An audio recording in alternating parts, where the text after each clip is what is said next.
Good morning student. आज हम grammar का न्यू टॉपिक देख रहे हैं, विशेषण। विशेषण इसलिए क्योंकि आपका जो लेसन नंबर 5 किताबें है, उसमें किताब से रिलेटेड 4 विशेषण बताने हैं। किताब रहेगी विशेष्य और उसकी विशेषता बताने वाले 4 विशेषण आपको लिखने हैं। अब यहाँ पे है, जैसे यहाँ पे बताया गया है कि ऊंचे तगड़े नौजवान हुआ करते थे। जवान अब क्यों कैसी जवान है। अब बलिष्ठ बालक पाठशालाओं में जाते हुए या पढ़ते हुए दिखते हैं, दिखते थे उस समय में। अब अधमरे छोटे छोटे दुर्बल शिशु अंग्रेजी शाला में जाते हैं। अब यहाँ पे ऊंचा तगड़ा गुजरे ज़माने के नौजवानों की विशेषता बताई है। अब यहाँ पे ठिंगना पहलवान किया, जैसे उस समय के नौजवानों की वर्तमान समय के नौजवानों की तुलना की है। खाए पिए बलिष्ठ की विशेषता बताई गई है। इस प्रकार खाए पिए और बलिष्ठ विशेषता है। पहले ज़माने में बालक अर्धमरे छोटे छोटे दुर्बल, आज के बालक को की यानी जैसे आज के बालक कैसे हैं कि छोटे छोटे दुर्बल है और अर्धमरे दिखाई देते हैं। गुजरे और आज के ज़माने के नौजवानों बालकों की विशेषता वाले इन शब्दों को विशेषण कहते हैं। अब विशेषण और विशेषता, संज्ञा सर्वनाम की विशेषता बताने वाले शब्द को विशेषण कहते हैं।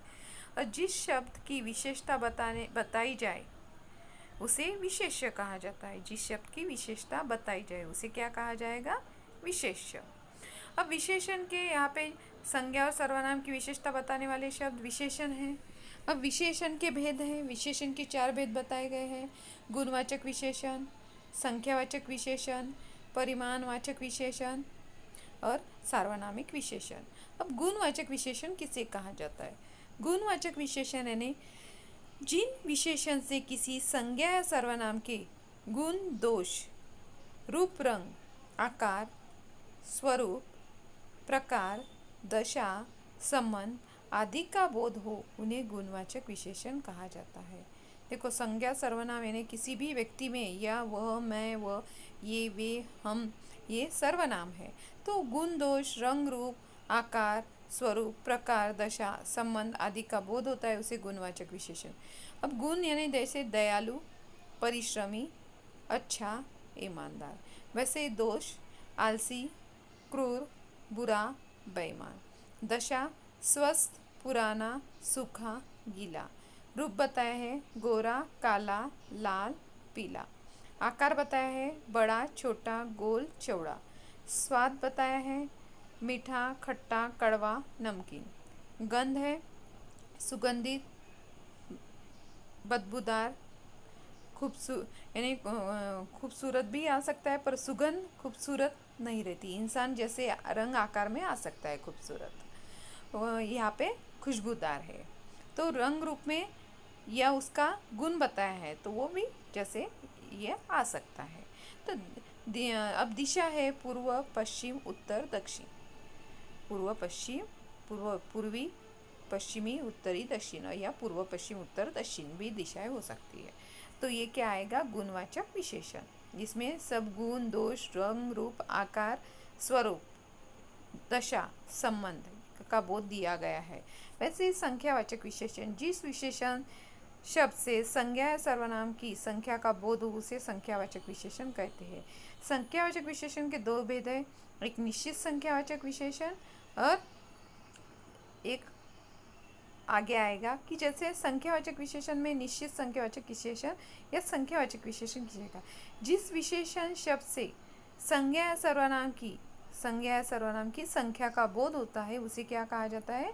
संख्यावाचक विशेषण। संज्ञा या सर्वनाम की संख्या का बोध होता है उसे संख्यावाचक विशेषण कहा जाता है। अब यहाँ पे है विशेषण के संख्यावाचक विशेषण के 2 प्रकार बचा है, एक निश्चित संख्यावाचक और दूसरा जैसे अनिश्चित आएगा। जिस संख्यावाचक विशेषण से संज्ञा या सर्वनाम की निश्चित संख्या का बोध हो उसे संख्यावाचक विशेषण कहते हैं। उदाहरण, मैंने 1 दर्जन केले खरीदे। पहला प्रतियोगी बेहोश होकर गिर गया। मेरे दोनों भाई डॉक्टर है। अब 1 दर्जन, पहला, दोनों, ये क्या है? निश्चित संख्यावाचक, क्योंकि यहाँ पे निश्चित संख्या बताई गई है।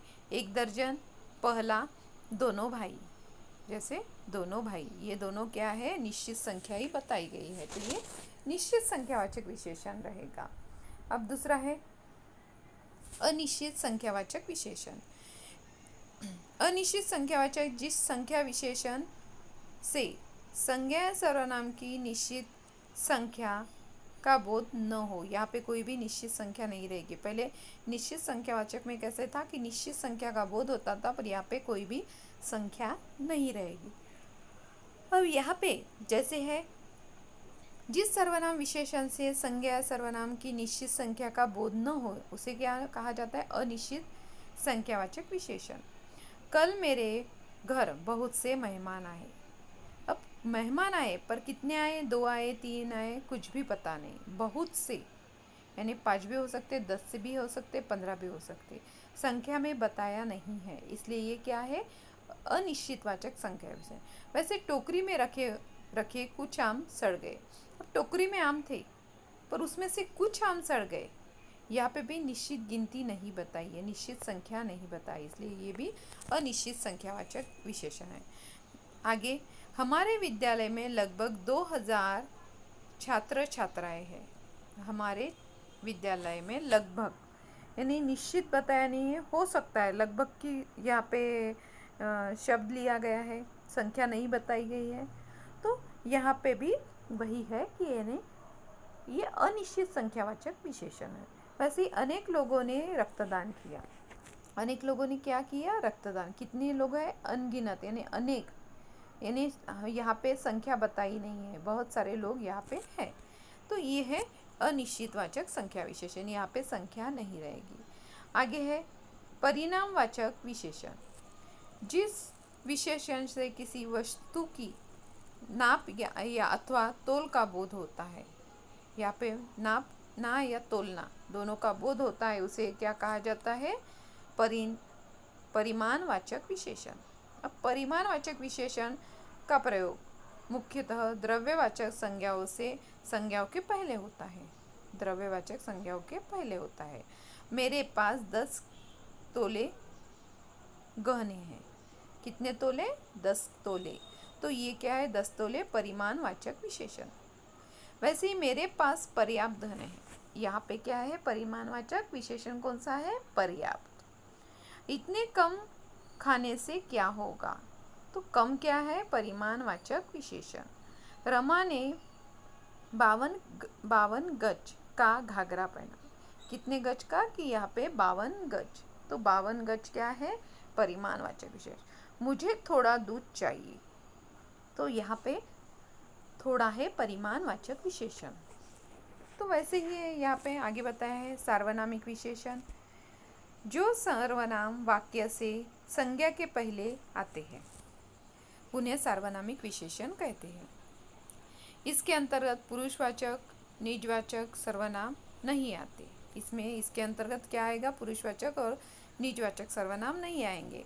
सार्वनामिक विशेषण को संकेतवाचक विशेषण भी कहते हैं। जैसे है, वह पुस्तक मेरी है, वह क्या है, वह है सार्वनामिक विशेषण।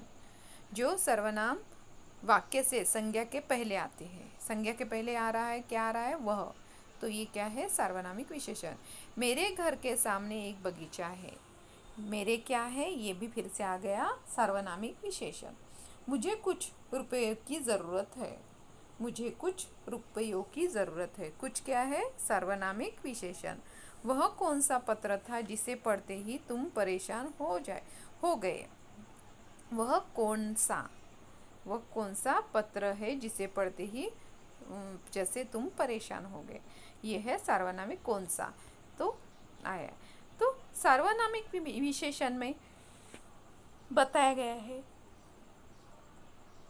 सर्वनाम के बाद, जिसका जैसे सर्वनाम के बाद यहाँ पे परिभाषा बताई गई है कि जो सर्वनाम वाक्य में सर्व संज्ञा के पहले आते हैं। अब यहाँ पे वह हो सकता था, पर यहाँ पे वह नहीं है, वो कौन सा है। सार्वनामिक विशेषण के भेद बताए हैं, निश्चयवाचक विशेषण, प्रश्नवाचक विशेषण, अनिश्चयवाचक विशेषण और संबंधवाचक। अब निश्चयवाचक में वह, वे, यह, ये। प्रश्नवाचक में कौन सा, कौन, क्या। अनिश्चयवाचक में कोई, कुछ, कोई और कुछ। संबंधवाचक में जो, जिस। प्रविशेषण, जो विशेषण संज्ञा अथवा सर्वनाम के बदले विशेषणों की विशेषता बताते हैं। विशेषणों की विशेषता बताते उसे क्या कहा जाता है? प्रविशेषण।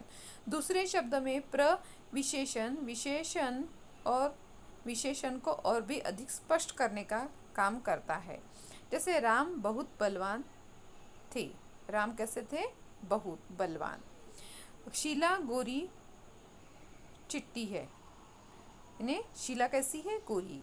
हमारे बगीचे में, अब हमारे बगीचे में यहाँ पे किसकी विशेषता बताई है? लाल आम का पेड़ है, पर वो कैसे बताया है? सिंदूरी। वैसे ही ऊपर दिए गए बहुत से वाक्य में जैसे ये विशेषता बताई गई है, अति, बड़ा, अतिव, अत्यंत, बहुत, बेहद, महा आदि। विशेषणों की अवस्थाएं, तुलनाएं बताई गई है। मूल अवस्था, विशेषणों की भी अवस्था रहती है। मूल अवस्था, उत्तरावस्था, उत्तमावस्था।